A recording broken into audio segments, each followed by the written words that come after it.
Bonjour et bienvenue à tous pour ce tutoriel dans lequel on va apprendre à manipuler les fichiers grâce à la classe Directory Iterator. Donc pour suivre le tuto, vous devrez impérativement avoir PHP 5.3 ou supérieur disponible sur votre environnement de développement. Voilà, donc la classe Directory Iterator, elle va nous servir, donc, comme je le disais, à manipuler les fichiers, à obtenir des informations sur ceux-ci, etc. Donc bien sûr, on va pas voir toutes les fonctions que nous propose cette classe, on va juste utiliser dans ce tutoriel celles qui sont le plus utiles, celles qu'on peut utiliser, je dirais, le plus souvent dans nos développements. Voilà, donc on va se mettre tout de suite au boulot, et donc je vous invite à créer dans un dossier, n'importe lequel dans votre environnement de développement, ou en MAMP, etc. Donc je vous invite à créer un dossier que vous appellerez Files. Moi j'ai un dossier Files, donc avec dedans j'ai un zip et 3 images. Voilà, et un fichier index.php. Donc on va voir tout de suite comment utiliser cette classe.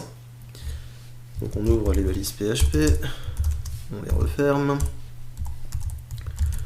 Donc on instancie notre classe, donc dossier est égal à new directory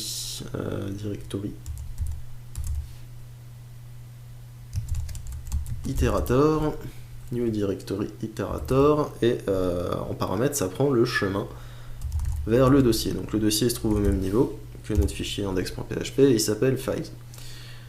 Donc dossier est égal files, ensuite on va boucler, donc for each dossier as file.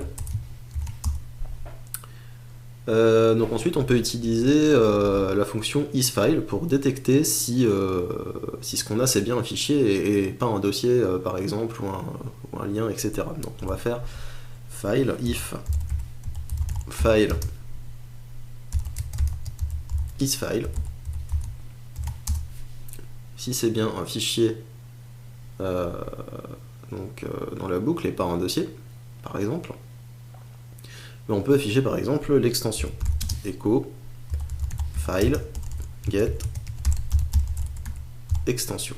Alors, je vais rajouter une petite valise BR pour faire un saut de ligne. Voilà, et si je vais sur le rendu, sur la page, j'actualise, j'ai ici, vous voyez, donc un zip et puis 3 JPEG, ce qui correspond donc exactement aux extensions que j'ai ici dans mon dossier, un zip et 3 JPEG. Voilà. Donc avec file get extension, on a donc l'extension du fichier. Si on veut le nom du fichier avec son extension, on peut faire echo file get filename.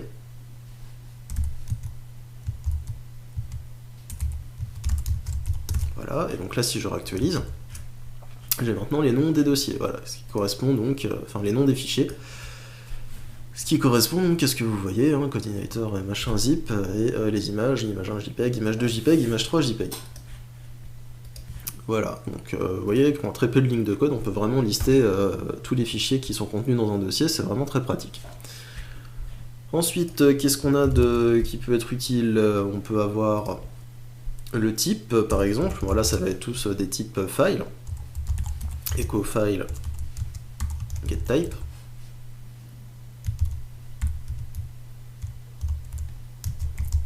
Donc file get type, comme ici on a vérifié que ce sont bien des fichiers. Si j'actualise, j'ai ici file, les 4 sont des fichiers dans mon arborescence, un zip et 3 images. Et si je vais dans la documentation ici, directory iterator get type, je peux voir donc que ça peut me renvoyer 3 valeurs possibles. File, si c'est un fichier normal, donc nous c'est le cas, on n'a que des fichiers. Link, si c'est un lien, ou dir, si c'est un dossier. Voilà. Donc là, comme je vous le disais, nous on a que des fichiers, ça nous a renvoyé file à chaque fois. Voilà, donc ensuite, on peut aussi, qu'est-ce qu'on peut faire d'autre? On peut obtenir la taille avec echo file get size.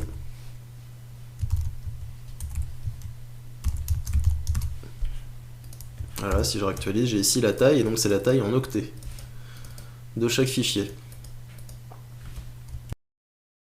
Voilà donc pour les fonctions. Alors les fonctions, il y en a plein, vous pouvez aller voir, mais bon, là je crois qu'on a listé les plus utiles. On peut vérifier si le fichier est un exécutable avec is executable, pardon. On peut vérifier, on peut obtenir le chemin d'un fichier, et voilà, on peut faire pas mal de trucs. Je vous invite à jeter un coup d'œil à la documentation, hein. Directory Iterator, PHP, vous tapez ça dans Google, vous tombez sur cette page de documentation. Et voilà, donc je vous invite à consulter les compléments d'information sur cette page. Voilà, donc maintenant, ce qu'on peut faire, c'est un exemple concret, pardon. Puisque là, c'est bien beau d'avoir fait ça, mais pour l'instant, ça sert pas à grand chose. Donc par exemple, imaginons que vous vouliez lister toutes les images contenues dans un fichier et les afficher donc à votre visiteur dans une balise image. Eh bien, on va refaire la même chose. Dossier est égal new directory iterator files. On va vérifier que le fichier est bien une image par la suite, donc on va faire une variable allowedX pour vérifier l'extension du fichier, donc est égal à un array. Donc si vous n'êtes pas en PHP 5.4, je vous invite à utiliser le mot-clé array comme ceci. Si vous êtes en PHP 5.4 ou supérieur, vous pouvez directement définir votre array comme ça.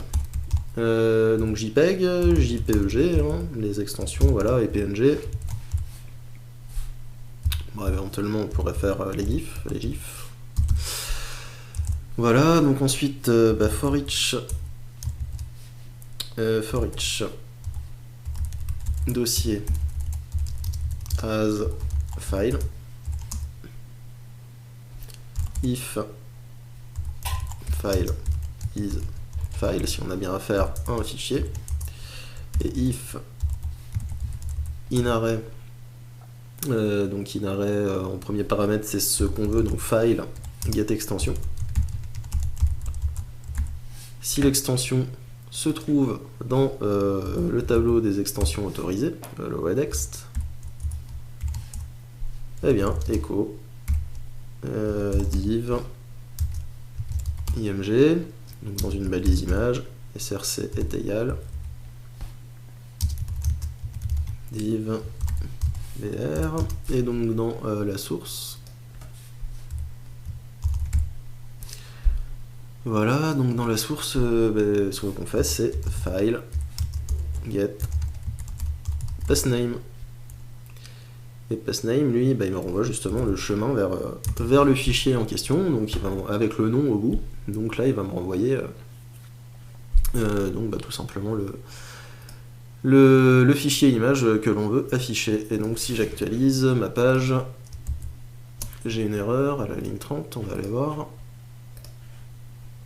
Oublié de fermer l'instruction tout simplement. Voilà, alors là on affiché les images en grand format, je vais peut-être les afficher width donc égale 200 avec une largeur de 100, voilà, et une hauteur de 100 aussi également, height est égal 200, voilà. Donc je réactualise et j'ai bien mes images qui sont affichées donc à l'écran. Donc vous voyez un petit peu comment cette classe peut nous simplifier la vie. Avant il fallait écrire des codes un petit peu plus longs que ça, c'était pas très clair non plus pour les débutants forcément. Et donc là c'est vraiment tout simple, hein. Vous instanciez la classe directory iterator avec en paramètre le chemin vers le fichier.